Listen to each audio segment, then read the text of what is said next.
Dear students, आज इस video में हम मॉडर्न थ्योरी ऑफ रेंट लगान के आधुनिक सिद्धांत की चर्चा करेंगे। पिछले वीडियो में हमने रिकार्डियन थ्योरी ऑफ रेंट का अध्ययन किया था, जिसके अंतर्गत हमने देखा था कि रिकार्डो के अनुसार लगान जो है वो भूमि की उपज का वह भाग है जो कि उसकी मौलिक और अविनाशी शक्तियों के लिए भूस्वामी को दिया जाता है। पहली बात। दूसरी बात, उन्होंने बताया था कि लगान जो है वो उत्तम श्रेणी की भूमि की उपज और जो निम्न श्रेणी की उपज है भूमि की उपज, उन दोनों का अंतर लगान कहा जाता था। तो इस तरह से रिकार्डो ने लगान को यह बताया कि लगान जो है केवल भूमि को ही प्राप्त होता है, पहली बात, और भूमि की जो उर्वरा शक्ति का अंतर है उसके कारण लगान प्राप्त होता है। और इसके अलावा उन्होंने लगान को केवल खेती के प्रयोग में ही बताया था, यानी कि एक ही उपयोग उसका बताया था और कोई वैकल्पिक उपयोग नहीं बताए थे। जबकि आधुनिक सिद्धांत के अनुसार अर्थशास्त्री यह बताते हैं कि लगान जो है, पहली बात, भूमि की स्कैरसिटी के कारण उत्पन्न होता है, ना कि डिफरेंशियल सरप्लस के रूप में। स्कैरसिटी का अर्थ है कि जब कोई भी उत्पादन का साधन की पूर्ति मांग की तुलना में कम होती है तो ऐसे उत्पादन के साधन को स्कैर्स कहा जाता है। और लगान जो है वो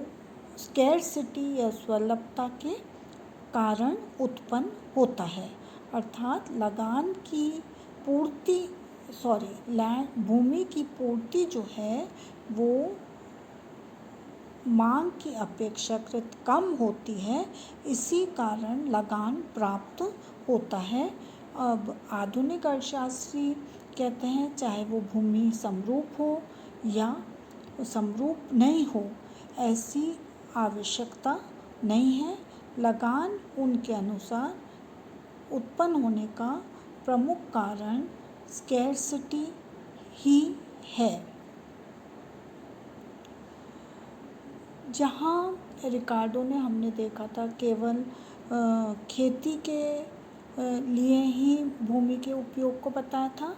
जबकि आधुनिक अर्थशास्त्री कहते हैं कि भूमि के और भी वैकल्पिक उपयोग हैं, यानी कि केवल स्पेसिफिक ही नहीं है, नॉन स्पेसिफिक भी है, जिसके कारण लगान प्राप्त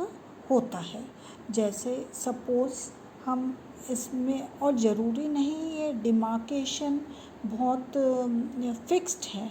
ये वेरिएबल है। जैसे एक समय में केवल जो भूखंड हमारे पास उपलब्ध है हम उस पर गेहूँ की खेती करते हैं, किंतु गेहूँ की जब फसल कट जाती है तो उसके बाद वो भूमि अब दूसरे प्रयोग में ली जा सकती है, उसके वैकल्पिक प्रयोग हो सकते हैं, उस पे या तो दूसरी फसल का खेती की जा सकती है या उसी भूमि पे औद्योगिक भवन या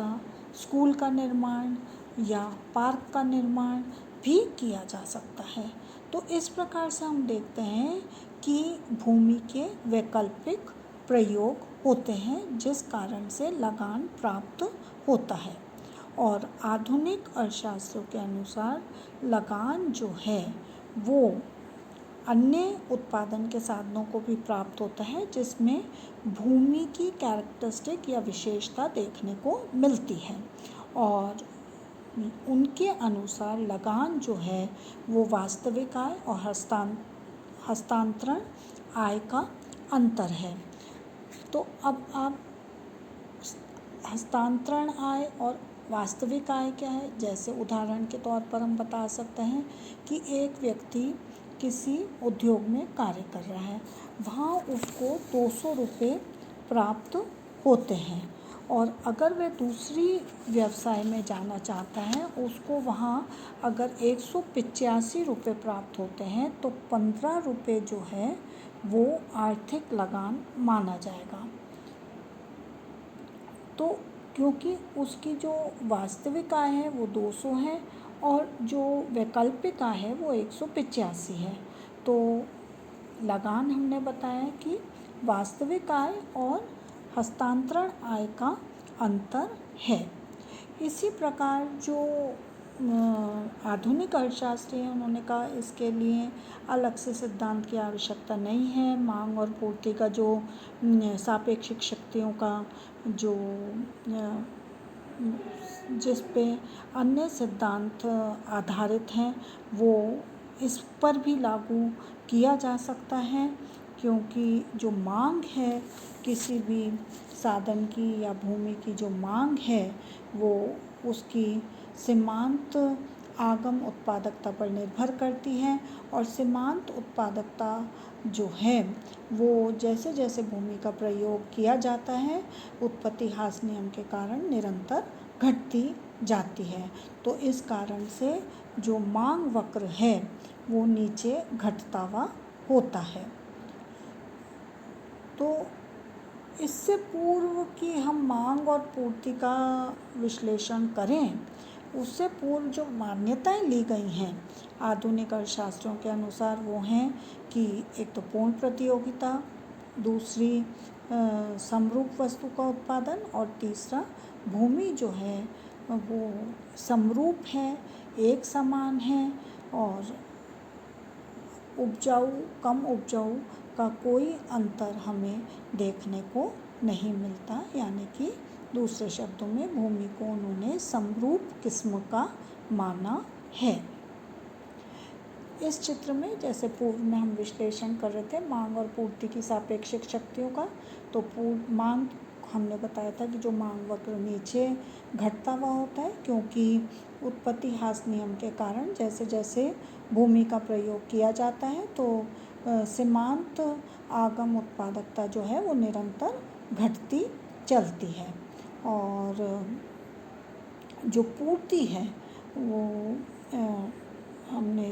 3 श्रेणी में बताई है कि फर्म के स्तर पर, उद्योग के स्तर पर और अर्थव्यवस्था के स्तर पर। फर्म के स्तर पर पूर्ति जो है पूर्णतः लोचदार है, जबकि औद्योगिक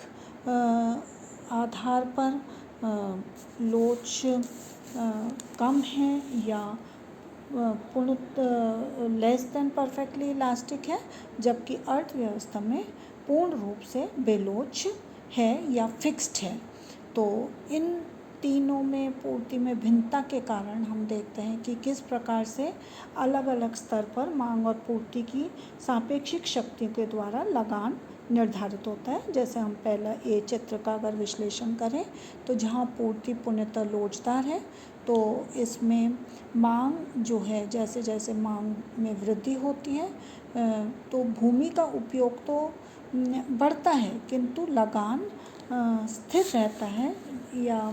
लगान जो है इसमें ओ आ रही है, क्योंकि इसमें जो वास्तविक आय है और जो हस्तांतरण आय है वो एक है, समान है। तो इस कारण से जब वास्तविक आय हस्तांतरण आय के बराबर होती है तो लगान 0 है। अब दूसरी स्थिति में देखें, जब पूर्ति जो है भूमि की वो पूर्णतः लोचदार से कम है, तो ऐसी स्थिति में जो लगान है वो प्राप्त होता है। जैसे इसमें हम देखते हैं कि जब पहली स्थिति है ई पर साम्य है तो भूमि की मात्रा जो है ओ क्यू है, लगान ओ आर है, और इसके बाद जब भूमि की मात्रा बढ़ जाती है तो लगान भी बढ़ जाता है ओ आर से ओ आर 1 और ओ आर 2। जबकि अर्थव्यवस्था के संदर्भ में हम देखते हैं तो भूमि फिक्स्ड है या पूर्णतः बेलोचदार है। यानी कि उसका कोई वैकल्पिक प्रयोग नहीं है। जो वास्तविक आय है वो ही संपूर्ण लगान के रूप में देखने को मिलती है। अब इस चित्र का जब हम विश्लेषण करते हैं तो हम देखते हैं कि डी मांग वक्र पर ओ क्यू भूमि है जिसका भी कोई प्रयोग नहीं किया गया है, खेती नहीं करी गई है। जब खेती नहीं हुई तो कोई लगान प्राप्त नहीं है, और जब D1 तक यही स्थिति है, और इसके बाद जब मांग, जनसंख्या बढ़ती है, भूमि का उपयोग बढ़ता है, कृषिगत वस्तुओं की मांग बढ़ती है, तो D2 मांग वक्र पर पूर्ति और मांग का साम्य E1 पर होता है, जहाँ लगान OR1 निर्धारित होता है। और इसके बाद और अधिक मांग बढ़ने पर साम्य E2 पर होता है और लगान OR2 है। तो ये जो R1 और R2 जो लगान है वो वास्तविक स्कैरसिटी लगान है या स्वल्पता लगान है, क्योंकि भूमि जो मांग की तुलना में फिक्स्ड है, और जैसे जैसे मांग या कम है तो जैसे जैसे मांग बढ़ती है तो लगान उत्पन्न होता है। तो इस प्रकार से इन चित्रों के आधार पर हमने देखा कि पूर्ति भिन्न होने के कारण किस प्रकार से पहली स्थिति में लगान शून्य है, दूसरी स्थिति में लगान प्राप्त होता है, और तीसरी स्थिति में संपूर्ण जो लगान है, क्योंकि भूमि पूर्णतः बेलोचदार है, और जो लगान प्राप्त होता है उसको हम स्कैरसिटी रेंट कह सकते हैं। दूसरे विश्लेषण अगर हम करें दूसरे रूप में, अर्थशास्त्रियों ने, जैसे प्रोफेसर स्टोनियर और हेग ने बताया कि रेंट जो है वो एक एक्सेस अर्निंग है जो कि एक्चुअल अर्निंग और ट्रांसफ़र अर्निंग का अंतर है, यानी कि वास्तविक आय और हस्तांतरण आय का अंतर लगान है। इसी बात की पुष्टि मिसेस जॉन रॉबिन्सन ने करी है, और उन्होंने कहा है कि जो किसी भी उत्पादन के साधन को जो किसी भी उद्योग में बनाए रखने के लिए जो न्यूनतम प्राप्त होता है, उनका न्यूनतम यहाँ ट्रांसफ़र अर्निंग से तात्पर्य है, और वो कहती हैं कि दोनों का जो अंतर है, वास्तविक और हस्तांतरण आय का अंतर ही लगान है। इस चित्र में जैसे दर्शाया गया है कि पहली स्थिति में जहाँ पूर्ति पूर्णतः लोचदार है और मांग और पूर्ति की सापेक्षिक शक्ति से ई पर है सामने, इसमें वास्तविक आय और हस्तांतरण आय बराबर हैं, इस कारण से लगान शून्य है। दूसरी स्थिति में हम देखते हैं जहाँ पूर्ति लोचदार से कम है, तो इसमें जो वास्तविक लगान है, एक्चुअल अर्निंग जो है इस चित्र में वो ओ क्यू और ई आर है, जबकि जो हस्तांतरण आय है वो न्यूनतम OS है और कुल हस्तांतरण आय OSEQ है। तो दोनों का अंतर हम देखते हैं, तो जो लगान है वो RSE के बराबर है, और अर्थव्यवस्था के संदर्भ में जहाँ पूर्ति पूर्णतः बेलोच है,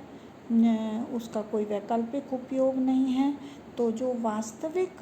आय है OR2E2E